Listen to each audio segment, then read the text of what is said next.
इस कहानी के लेखक हैं धीरज कुमार सालुंके।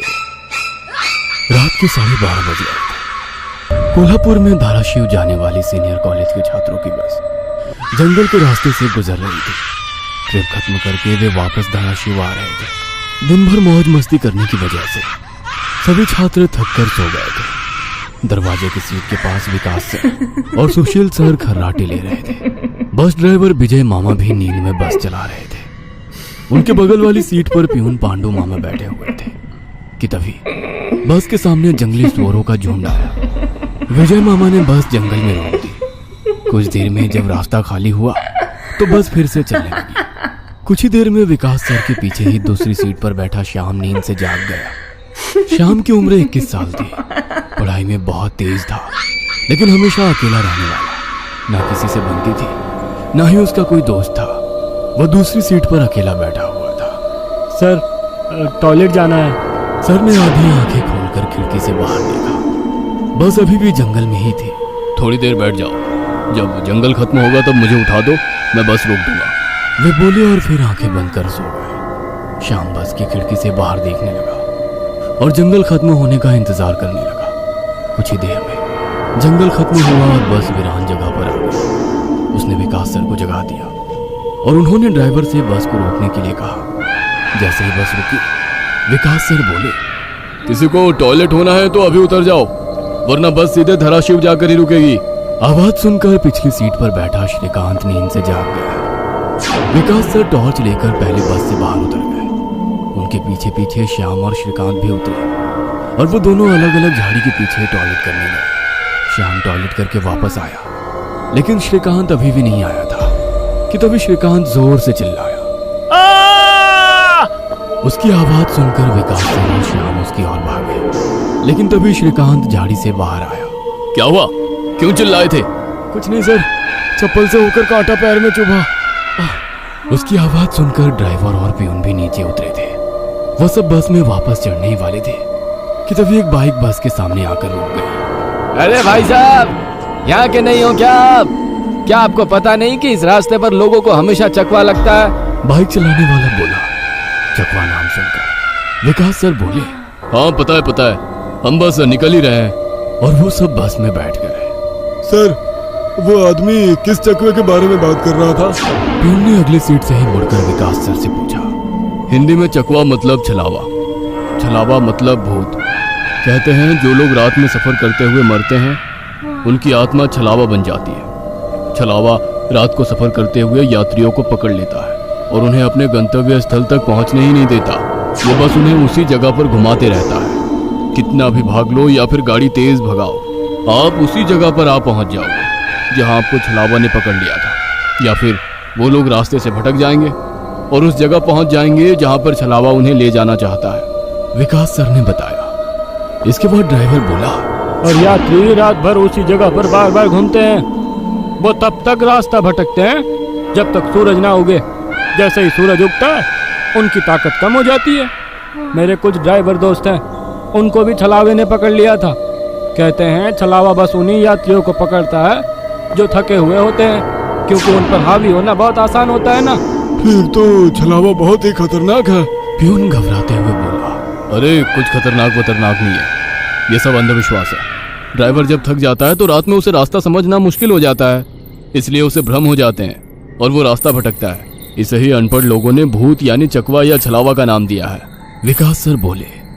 ये सभी बातें श्याम और श्रीकांत सुन रहे थे। नहीं सर, छलावे होते हैं और कुछ छलावे तो जानलेवा भी होते हैं। मेरे दादाजी को छलावे ने इतना परेशान किया था कि मरते मरते बचे थे। रात को जितने भी एक्सीडेंट होते हैं, उनमें से कुछ ना कुछ एक्सीडेंट छलावे के कारण ही होते हैं। वो रात के बेरहम शिकार होते हैं। यात्रियों की थकान और डर ही उनकी ताकत होती है। शिकारियों की तरह ही वे यात्रियों को डराते हैं, भगाते हैं और उनकी जान लेकर उनका शिकार करते हैं। हमें बस इतना पता चलता है कि कार एक्सीडेंट में उनकी मौत हो गई है, लेकिन मौत का कारण छलावा ही होता है सर। श्याम ने डरावनी आवाज में कहा। सर, इस का कुछ मत सुनो, इसकी बुआ राइटर है, उन्हीं से सुनी होंगी ये बातें। और राइटर लोगों का तो काम ही होता है बातें बनाना, उसी से तो उनका घर चलता है। पिछली सीट पर बैठे श्रीकांत ने कहा। श्रीकांत, चुप हो जाओ और सो जाओ, उन्होंने डांटते हुए कहा। और उसके बाद सभी लोगों ने आंखें बंद कर ली और सो गए। कुछ समय बीता श्याम अभी भी जाग रहा था और खिड़की से बाहर देख रहा था। बस किसी जंगल के बीचों बीच से गुजर रही थी कि तभी उसने देखा कि रास्ते के किनारे एक बंद पड़ी चाय की टपरी है। लेकिन ये चाय की टपरी तो मैंने पीछे भी पहले वाले जंगल में देखी थी। वो मन ही मन बोला और खिड़की के बाहर देखने लगा। तब उसे पता चला कि वो तो वही जंगल है जो वीरान जगह से पहले आया था। वह भागते हुए ड्राइवर के पास गया। विजय मामा नींद में बस चला रहे थे, बीच बीच में आंखें झपका रहे थे। विजय मामा, बस कौन से जंगल में है? होगी किसी जंगल में। रास्ते में जंगल कम है क्या? नहीं मामा, हम वापस उसी जंगल में पहुंच गए हैं जहां पर बस के सामने जंगली सुअर आ गए थे। नहीं बेटा, तुम्हें कुछ तो गलतफहमी हो रही है। वो जंगल तो कब का पीछे छूट गया है ना। उनकी बहस सुनकर विकास सर नींद से जाग गए। क्या हुआ श्याम? सर, हमें छलावा लग चुका है। उसने हमें पकड़ लिया है क्योंकि बस वापस उसी जंगल में आई है जहां से पहले गुजरी थी। लेकिन विकास सर भी ड्राइवर की तरह उस पर विश्वास नहीं कर रहे थे। सर, अगर आपको मेरी बात पर यकीन नहीं हो रहा है तो बाहर देखो। अभी कुछ देर रास्ते के किनारे एक ट्रक दिखाई देगा जो एक्सीडेंट में पलटी हो चुका है। और कुछ ही देर में रास्ते के किनारे सभी को पलटी हुई ट्रक दिखाई दी। ये देखकर सभी हैरान हो गए थे। ड्राइवर ने भी मान लिया कि श्याम सच बोल रहा है कि तभी जंगल खत्म हो गया और बस वही सुनसान वीरान जगह पर पहुंच गए जहां पर वो कुछ देर पहले टॉयलेट करने के लिए रोक दी गई थी। ये देखकर सभी की आंखें फटी की फटी रह गई थी। विकास सर की तो बत्ती ही गोल हो गई थी। श्रीकांत पिछली सीट से आगे आ चुका था। सबके चेहरे का रंग उड़ गया था। बस अभी भी रास्ते पर चल रही थी कि तभी वो फिर से वापस वही जंगल में पहुंच गए। वो सभी जान गए कि उन्हें छलावा ने पकड़ लिया है। ड्राइवर कोई दूसरा रास्ता मिलता है या नहीं ये देख रहा था, लेकिन फिर भी बस वापस उसी जंगल में आ जाती थी। ऐसा लग रहा था कि मानो पूरी दुनिया में बस वही एक रास्ता है जो घूम फिर कर उसी जंगल में ले आता है। सर, अभी इस छलावे से कैसे निकले? मैंने सुना है कि छलावे से बाहर तभी निकल सकते हैं जब सुबह हो जाए। इसका मतलब हमें रात भर इसी सड़क से गुजरना होगा, जंगल से वीराने में और वीराने से जंगल में। क्यों ना हम सुबह होने का इंतजार करते हुए उसी वीरान जगह पर रुक जाए। ड्राइवर बस चलाते हुए बोला। लेकिन शायद मैंने सुना है कि छलावे में रुकना ठीक बात नहीं है। नहीं सर, मेरी बुआ ने बताया था कि अगर सेफ जगह मिल जाए तो रुकने में कोई परेशानी नहीं है। बस इतना ही पता है तुम्हें? और कोई तरीका नहीं है क्या? है, लेकिन वो अभी के लिए नहीं है। और वैसे भी अगर जिस छलावे ने हमें पकड़ा है, अगर वो कमजोर हुआ तो उसकी शक्तियाँ कुछ ही देर में कमजोर हो जाएंगी और हम छलावे से छूट जाएंगे। फिर वो छलावा हमें नहीं पकड़ सकता। इन सभी की बातें सुनकर सोए हुए सुशील सर जाग गए। अरे क्या हुआ? आ गया क्या मेरा बोरगांव? सुशील सर उबासी लेते हुए बोले। तभी सभी ने उन्हें घटी हुई घटना बता दी। यह सुनकर सुशील सर के तो मानो होश ही उड़ गए। लेकिन तभी ड्राइवर जोर से चिल्लाया, सर, आगे एक गांव आया है। यह सुनकर सभी लोग ड्राइवर की तरफ भागे।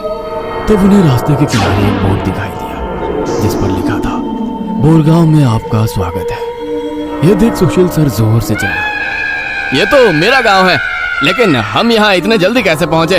हमें तो कोल्हापुर से निकले मुश्किल से 2 घंटे हो गए हैं और मेरा गांव कोल्हापुर से 6-7 घंटे की दूरी पर है।